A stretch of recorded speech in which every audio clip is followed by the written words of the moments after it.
qui disait en politique les promesses n'engagent que ceux qui y croient. En tout cas, Tribune quotidienne semble nous livrer une actualité qui devrait rappeler à qui veut et à qui ne veut l'entendre que Didier Borle. Bon, présence de Diomaye dans le Conseil supérieur de la magistrature, l'indépendance de la justice mise à rude épreuve. Voilà le titre qui barre la une de Tribune quotidienne. Dans le journal du groupe des médias, on peut en tout cas lire le départ du chef de l'État du Conseil supérieur de la magistrature, requis pour une justice indépendante. Aussi, l'UMS, dirigé par Maguette Diop, n'avait jamais au grand jamais cessé de réclamer, ce départ, le départ du chef de l'État du Conseil supérieur de la magistrature, précise bien entendu Tribune, le journal du groupe des médias à ce sujet, de chercher à savoir, histoire de se faire savoir, mais Diomaye, qui avait promis de se retirer du Conseil supérieur de la magistrature, est-il en train de se rétracter? En attendant, le journal Les Échos, de s'intéresser à un sujet particulier, de quoi s'agit-il?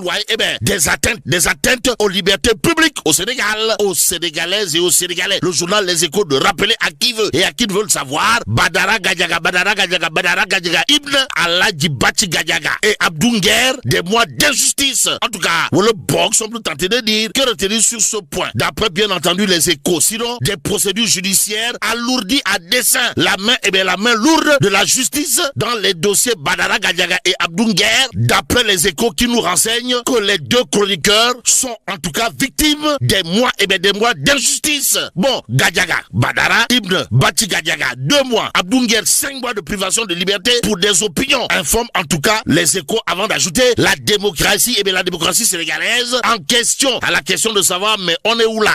Direct News, sans contour ni détour, de révéler à sa une Badara Gadiaga incarcéré depuis près de 2 mois. Ses partisans dénoncent un otage politique. En d'autres termes, Badara Gadiaga est un otage politique et rien d'autre. Si on en croit ses partisans, d'après Direct News ce matin, le journal en tout cas de nous apprendre que Badara Gadiaga est en détention arbitraire et qu'il est plus que jamais déterminé à faire face à l'actuel régime qu'il a mis en prison. Soutiennent bien entendu ses partisans aussi.